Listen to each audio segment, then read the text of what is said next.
Joining us now is Ben Mankiewicz of the Young Turks. He's also a host on Turner Movie Classics. Ben, how you doing? It's great to have you on. Oh, it's great to be here. Thanks for having me. Oh, it's my pleasure. So I want to start, Ben, by going back to Baltimore, which obviously everybody's been talking about a lot this past week. It seems like the situation on the ground has calmed down a little bit. The curfew's been lifted. The protests have stopped at the moment. Charges are being filed, have been brought against these officers for the death of Freddie Gray.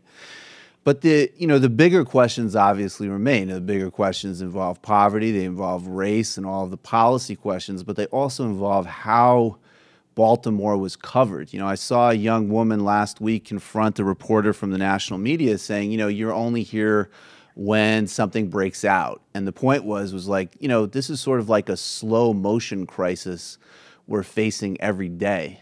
So I guess I'd like your thoughts on how the media has dealt with this, and then how can we sort of keep this conversation going somewhat so we don't follow that same cycle where we kind of go from a, crisis back to trance.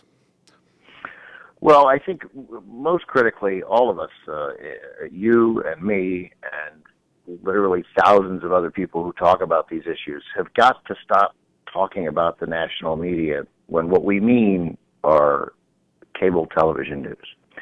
And if you're expecting cable television news to cover this in a responsible way, or local television news even, although, local Baltimore channels did better, it's never going to happen. I mean, the expression "if it bleeds, it leads" is amusing. It's also true, and the notion that there are going to be important think pieces on CNN or certainly Fox News, but even MSNBC, throughout the week or any given week about sort of the state of poverty and its relation to race in America's urban centers is ludicrous. That's just not going to happen, and it's never going to happen. Right. You might get some good documentaries out of it. So, the important thing is that people sort of keep going to other sources for news, and some of those are very mainstream sources. I mean, you might well get a story about that in the New York Times or the LA Times, where I live, and where, obviously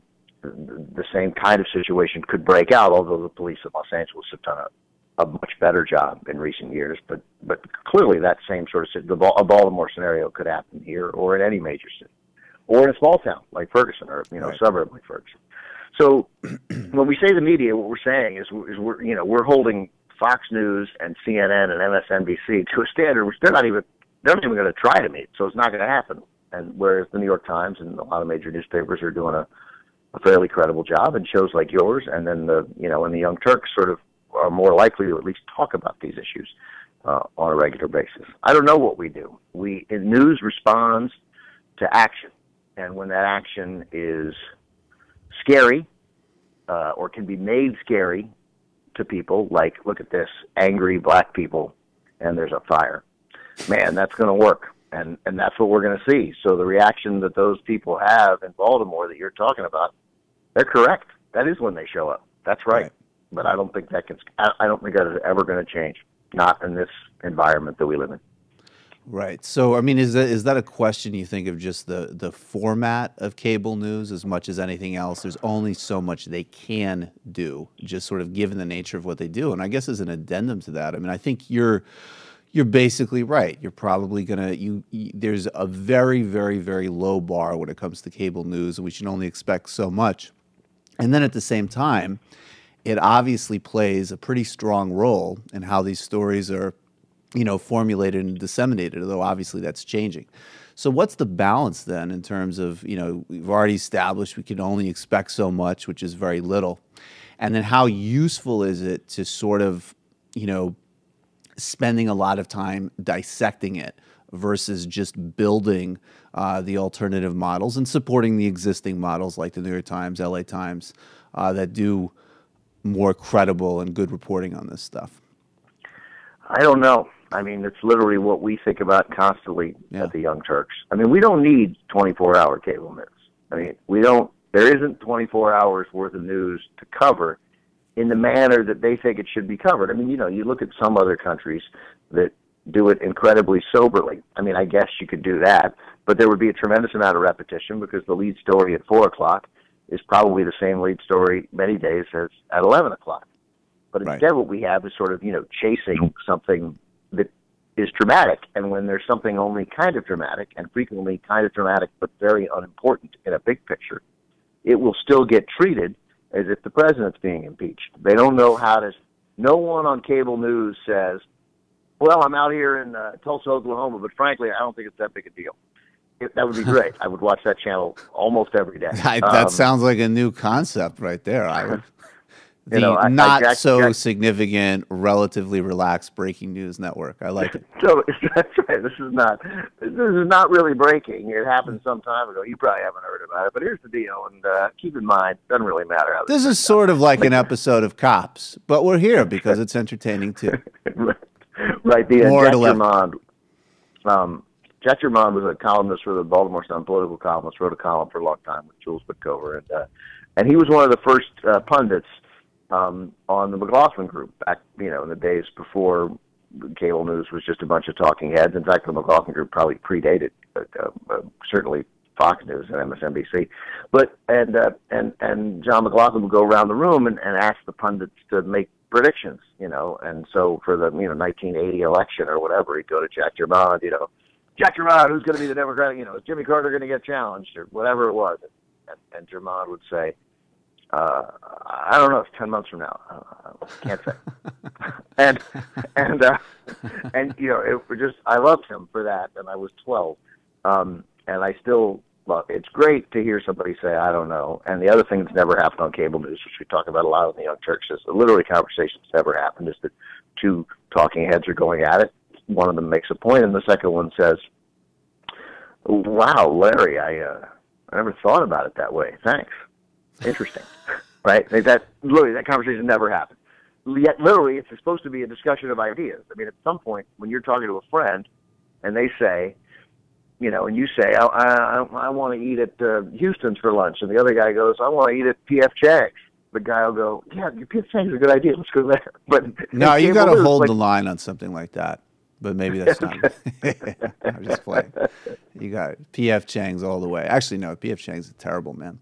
I just will say really quickly, and I'm revealing my age here. The only reason that I know about the McLaughlin Group was there was some, and this also predates my time as well. But I remember there was a best of Saturday Night Live Dana Carvey collection floating around some party I was at once, and somebody put it on, and he did a parody of that show, which even without having seen the show is one of the funniest things I've ever seen.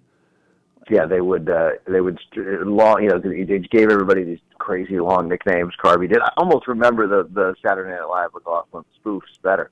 But I mean, that is sort of the first, and maybe I'm wrong about this, but among the first nationally recognized pundit shows. And instantly, a satirical show like Saturday Night Live recognized, oh, this is perfect for us. These are just a bunch of guys. One of my best friend is the dean of the UNLV Law School, and his sister is a wonderful comedian, and one of her name's Rachel Hamilton, and one of her ideas is that there just be a television show that would star her mother called Strong Opinions, and it would just be a TV show where people and it's funny, but we kind of already have it. But the idea that we would just call it Strong Opinions, and you would just say really fiercely something you believe that you know very, very little about. Right. Yeah, like watching, I always really enjoy watching Bob Beckel talk about China. But that's a just beautiful example of what you're talking about. Strong opinion. He's got some experience with China though, because that really sets him off. I don't know whether it was a dispute about a date or whatever. I shouldn't go into. I think he went to P.F. Chang's. I think that's all it was. Yeah. So they didn't return my order, and I was very upset about that. They're stealing our secrets. So pivoting from this, and this is I guess. When you look at the possibility of some of these conversations happening in cable news, but again, more broadly, not just on cable news with its inherent limits, obviously presidential races are, the sort of mechanism through which some of that can happen. And, Bernie Sanders getting in the race, all of a sudden you have a press conference, which is going to, is played across the networks. And you have a guy talking clearly and robustly about inequality, about corruption, about global warming. But the question I have, and again, this is another two-parter. I guess this is my technique here. But first is, how does that, what is the sort of, how durable can Bernie's attempts to have like an actual conversation about things last relative to like, hey, Bernie Sanders is kind of like Larry David, or, can he really run? And, how does him and Hillary, do they secretly hate each other? Whatever other conversations kind of go around. And then I guess actually secondly, and I'll just throw this on here because I think it's worth discussing because it kind of puts our own roles in play as well. I mean, I think obviously Bernie Sanders is an incredible long shot, and all the safe money is on Hillary Clinton, and no doubt about it. But even by entering this conversation, as I've definitely noticed I've done in the past couple of days on this show and Ring of Fire and other places, and just even, conversationally with friends, is like, well, he can push the conversation in a certain direction, almost sort of just like implicitly accepting that this is just a message campaign and not a win campaign. It very well could be, but is it doing a disservice that or at least I won't speak for other people, have already sort of jumped on that bandwagon, even in more, progressive or in-depth media? Well, I don't think that people who do this for a living and do it responsibly should pretend that everyone has an equal chance of winning. Right. Now, it's not quantifiable. I'm a huge baseball fan, and at the beginning of the season, theoretically, everyone has a chance, right? Right. But some teams aren't going to win. You just look at it and you think that's possible. Although I would point out that pretty much the consensus choice for last place in the American League West are the Houston Astros, and they've won, I think, 11 straight games, 10 or 11 straight games. So, and if that lasts, that would be about as likely, I would imagine, as Bernie Sanders winning the Democratic nomination. It's not impossible. Here's who's not going to win: the people who aren't running. Right. So the mere fact that he's running, should Hillary suffer some cataclysmic ethical fall, which I think we all think is possible. I think it's incredibly unlikely. And then I think if she did have some fall, that we would see some much bigger names, even if it happened, 2 weeks before the convention, we might see bigger names suddenly getting in the race. You might see, not just Elizabeth Warren, but maybe, who knows whether Joe Biden's going to run. I doubt Al Gore, maybe. Yeah. But Al Gore. I mean, he's been so quiet. It makes me wonder what he's done, and that he thinks maybe is politically untenable. It doesn't mean it's illegal or corrupt or anything. I'm just curious. He doesn't seem interested. But I mean, Andrew Cuomo, any number of Jim Webb. Obviously, some of those people would have a far greater chance than some others. We will always march against Cuomo here. I just got to say that. Yeah, he's not acceptable. Right, well, fair enough. But so I think that it's okay for us to say he doesn't have a chance or he has a limited chance. I think what we should probably avoid is mocking him. Right. Because of course, in mocking him, it instantly makes his ideas seem mock-worthy. He is not the Ben Carson of the left. Right. Right. I mean, or the in Ron fact, Paul. If you look at or the Ron Paul. That's right. He is and in fact, if you look at, there was a story, we did this on Friday on the Young Turks, maybe Thursday. We went over there was a mainstream article, I think it was Politico, maybe it was The Hill. That was the story we used for the Bernie Sanders run. And it listed sort of the 6 things he was talking about.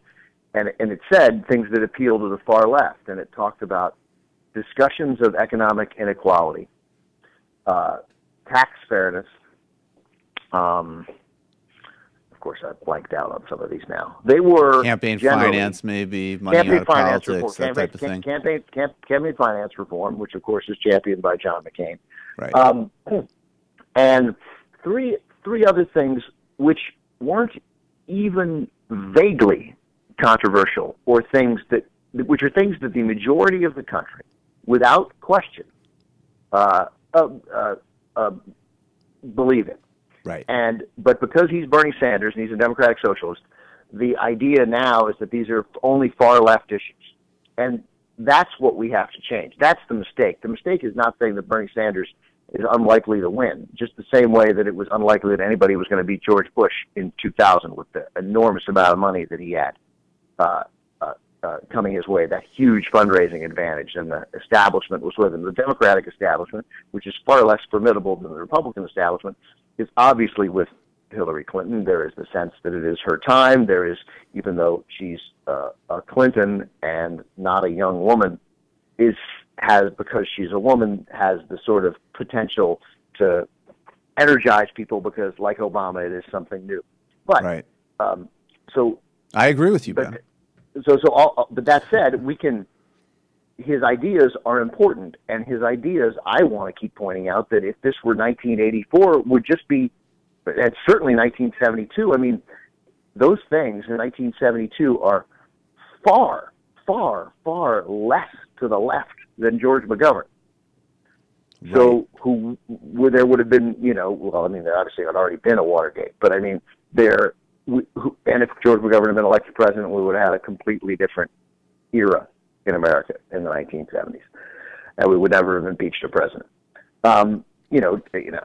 So this guy is not a radical leftist. The country has moved so far to the right that these incredibly mainstream ideas, and protecting Social Security, protecting Medicare, those crazy leftist ideas. Right.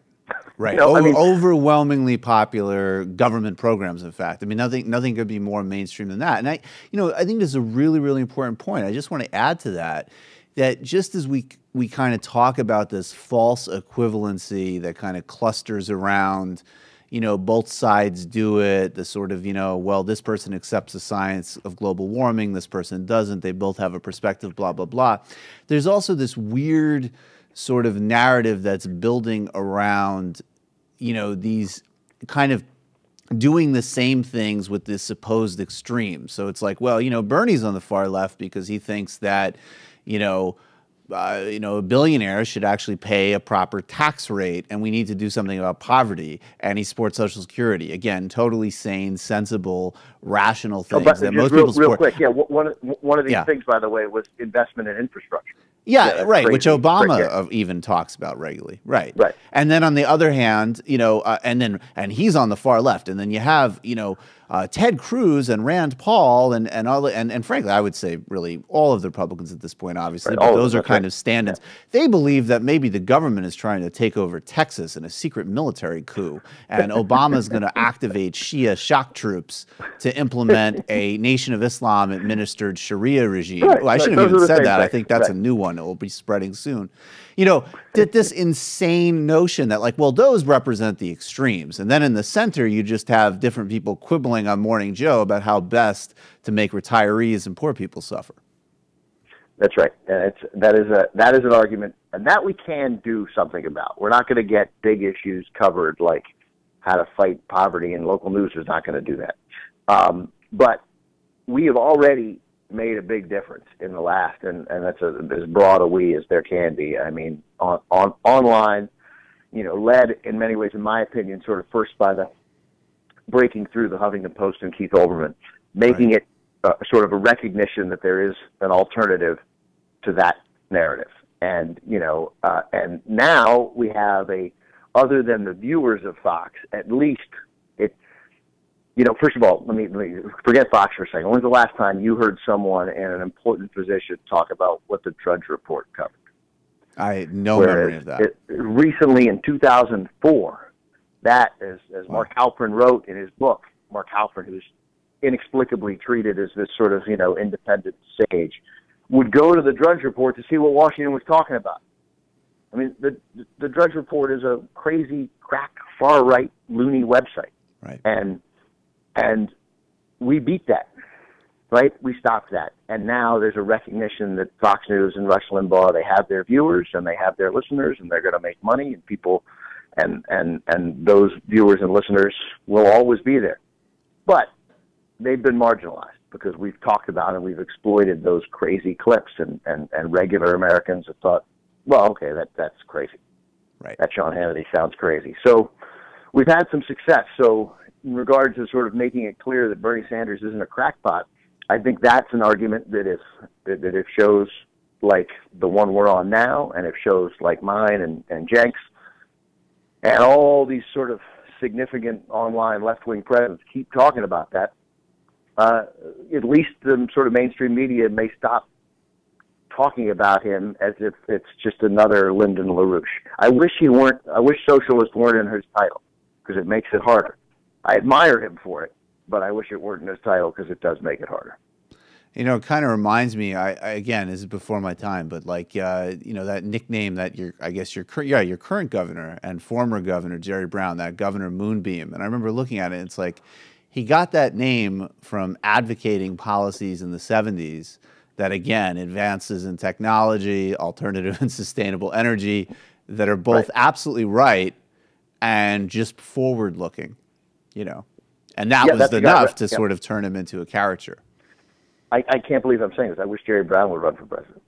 You know, again. Actually, let's do that for a couple. I mean, in some ways, besides the fact that he's run a couple times before, and I guess being in his 70s, but he seems like he's a very healthy guy. I mean, why not? If anybody sort of had a national profile to justify a presidential run, I really couldn't imagine anybody besides Hillary Clinton more than Jerry Brown making sense. Yeah, and he's alienated a lot of progressives in California. But I mean, I suppose in some sense I'm one of them. But the deficit was enormous, and they reduced it. And we at least, you know, the rich people in California pay a much fairer share. Oh, by the way, one of the other Bernie Sanders things was free public education, which of course we used to have, college education. Right. And again, not a crazy idea. So. Yeah, I'd love it if Jerry Brown won. I think that all of them, like Elizabeth Warren, feel like I have no interest in trying to go through the process of raising all this money to get sort of chewed up and spit out by this incredibly effective and clearly quite ruthless Clinton machine. Right. You know, they know what they're doing, and they're barring a huge slip up by her, maybe not out of her control. And maybe it's this Clinton Foundation story. I don't know. I don't sense it yet. But it's certainly so. That one feels significantly weightier to me than the emails. Yes. Yes. Yeah. I don't. But that said, I don't think it knocks her down to the point where a bunch of other Democrats scramble to get in the race. But we hope the Democrats that do get in the race are more in the Bernie Sanders ilk, at least of way of thinking, and not in the old. You know, remember when Evan Bayh thought of as the savior of the Democratic Party, when in fact what he was the savior of the Republican Party. Yeah, I mean, if he could even rise to that level. You know, as a final question before we wrap up, I guess just back on Hillary for a moment.